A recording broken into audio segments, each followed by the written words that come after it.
चला, electric arc welding. कोणती welding?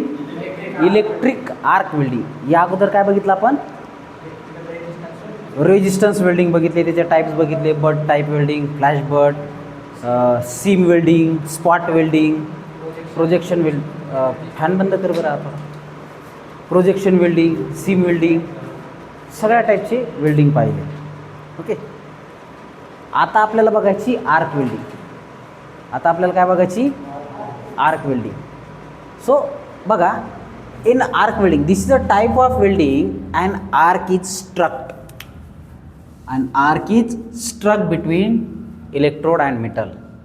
तर बघा, हे मेटल आहे आणि हा इलेक्ट्रोड आहे. याच्यामध्ये काय तयार होईल रे? आर्क तयार होईल. त्याच्यामध्ये काय तयार होईल? आर्क तयार होईल. आणि त्या आर्कमुळे हे दोन मेटल पीस जॉईन होतील. या टाईपच्या वेल्डिंगला आपण काय म्हणतो? आर्क वेल्डिंग म्हणतो. बघा, sufficient amount of heat is develop which melt the metal. मेटलला काय केलं जाईल? ही जी हीट, आर्क तयार झाल्यामुळे हीट तयार झाली, तर यानं मेटल मेल्ट होईल. आणि मेल्ट झाल्याच्या नंतर electrode is first made to touch the metal and then it is separated. एकदा टच करा, नंतर सेपरेट करा. आणि नंतर काय होईल? सफिशियंटली व्होल्टेज अप्लाय झालं की आर्क स्ट्रक होईल. आणि आर्क स्ट्रक झाली की काय होईल?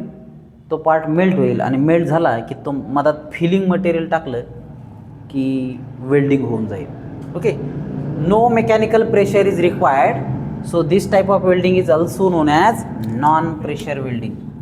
यालाच आपण नॉन प्रेशर वेल्डिंगसुद्धा म्हणतो, कारण कसली मेकॅनिकल प्रेशर लावलं जात नाही, कसलंही मटेरियलला दाबायचं काम पडत नाही.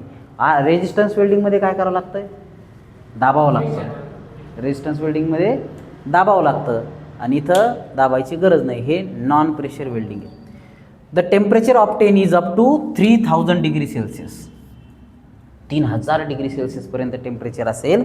मग हे सगळं मटेरियल मेल्ट होईल. मेल्ट झालं का ते जॉईंट होईल. त्याच्यात फिलिंग मटेरियल बसेल. बघा, high temperature mechanical pressure is not required. एवढ्या टेम्परेचरला मेकॅनिकल प्रेशरची गरजच नाही आणि सहज वेल्डिंग होते. तर हे काय आहे? V I characteristic of arc. तर सुरुवातीला काय लागेल? जास्त व्होल्टेज लागेल. आणि as soon as arc is struct what happen? Current is reduce down. Okay, current increase but voltage is reduce down. सुरुवातीला जास्त व्होल्टेज लागेल, नंतर व्होल्टेज कमी कमी होईल. जसं जसं करंट वाढत जाईल तसं तसं व्होल्टेज कमी कमी होईल. आणि आर्क मेंटेन करण्यासाठी कमी व्होल्टेज लागेल. तर कन्सेप्ट समजला? Arc welding. आता बघा, an electric arc is the flow of. And बघा काय म्हणलं आहे? An electric arc is the flow of electric current through air किंवा गॅसेस. गॅसमधून किंवा इथून हवेमध्ये इलेक्ट्रिसिटी पास होणं किंवा एअरचं आयोनायझेशन होणं, याला आपण काय म्हणतो? Electric arc. आणि ही इलेक्ट्रिक आर्क काय करते? हीट तयार करते आणि ग्लो तयार करते. ओके, दॅट हीट काय? दॅट इलेक्ट्रिक करंट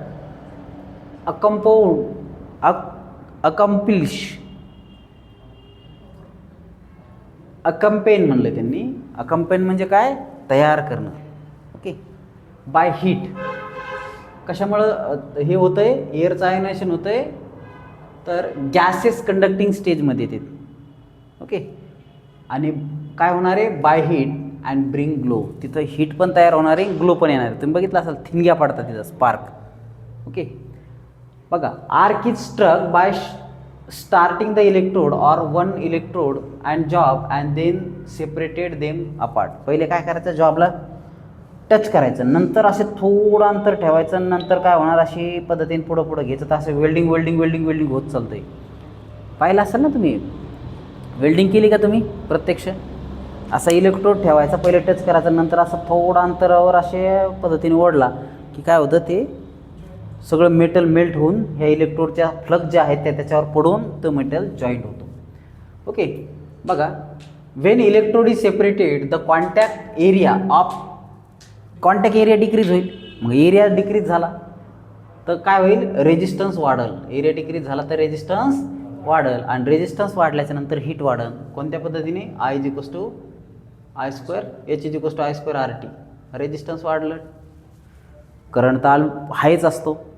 आणि हीट तयार होऊन ते मटेरियल बिकम रेड हॉट, गरम होणार एक आणि मेल्ट होणार. मेल्ट झालं बघा, the electron from electrode are accelerate due to the voltage gradient develop between electrode and this electron collide with atom and molecule of air.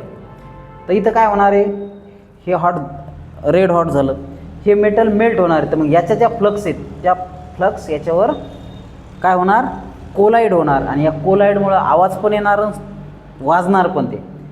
पण बघा, the air gap between electrode is now ionize and act as a conductor. इथलं conducting material होऊन जाईल आणि त्यावेळेस arc तयार होईल. ती AC किंवा DC कोणत्याही सप्लायमुळे होईल आणि जसं जसं आपण याला पुढं ओढू त्यावेळेस इथले जे फ्लक्स आहेत त्याच्यात पडत राहतील आणि हा मटेरियल वेल्ड होत राहील.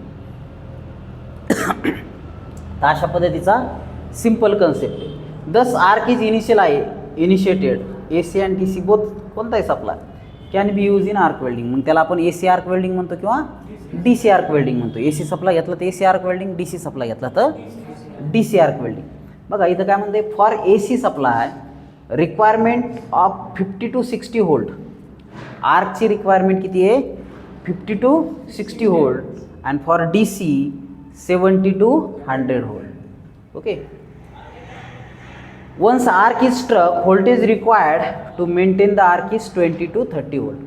एकदा का आर्क स्ट्रक झाले तर व्होल्टेज रिक्वायर्ड जी आहे ती काय होईल, खूप कमी होईल, 20 ते 30 व्होल्टवर सुद्धा मेंटेन होईल. आर्क तयार करायला जास्त व्होल्टेज लागतो पण आर्क मेंटेन करायला कमी व्होल्टेज सफिशियंट आहे.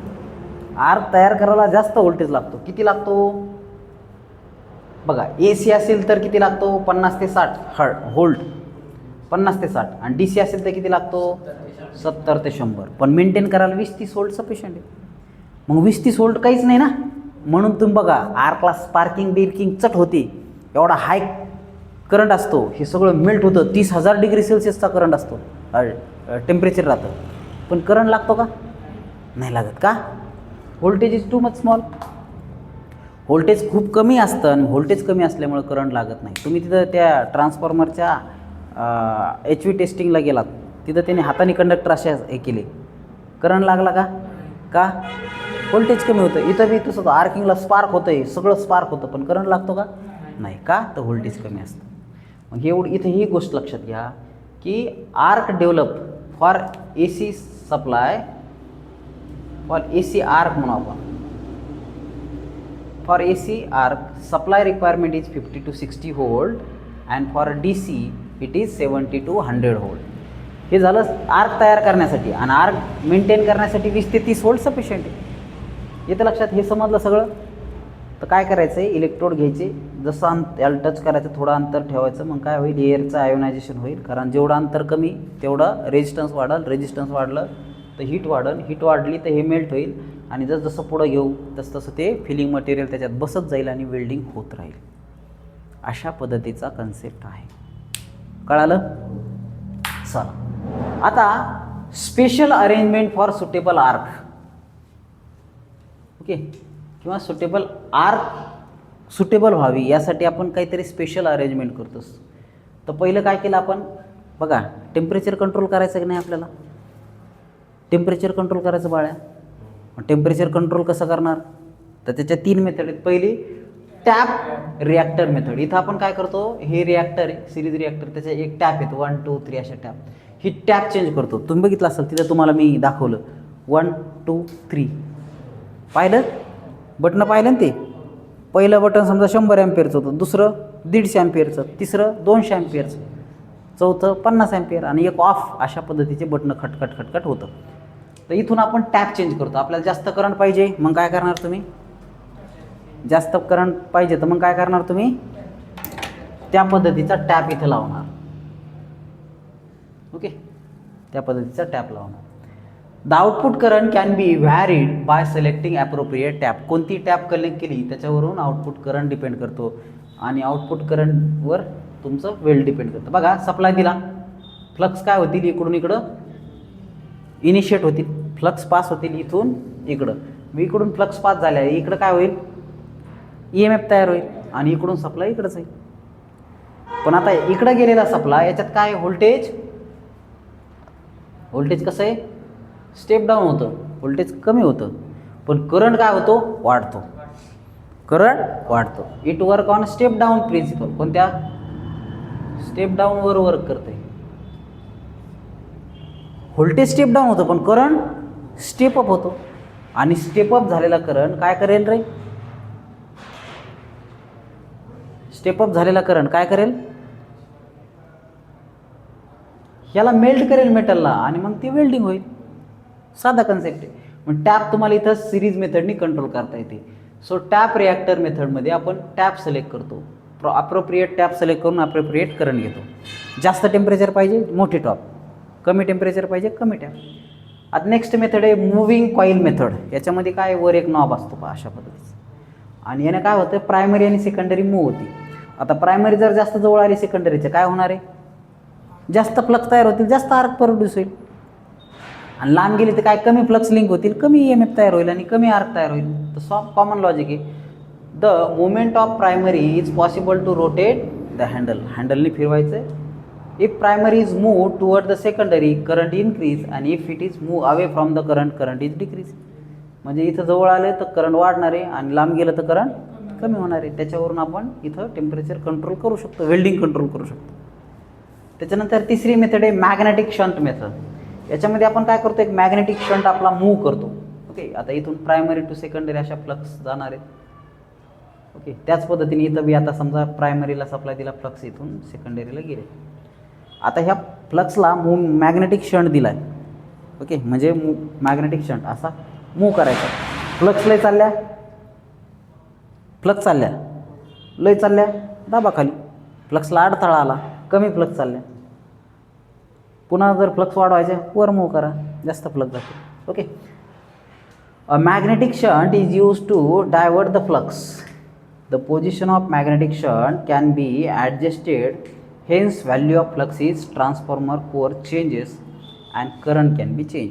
तर याची मुवमेंटवरून करंट चेंज होईल. इकडून सप्लाय दिला, फ्लक्स इकडून इकडे गेल्या, उलटं केलं इथं, कारण का जागा नव्हती म्हणून. ओके, असं काही नाही, सगळं एका डायरेक्शनला असावं. सप्लाय दिला, फ्लक्स इकडून इकडे गेल्या. ओके, इकडून असे इकडे गेल्या.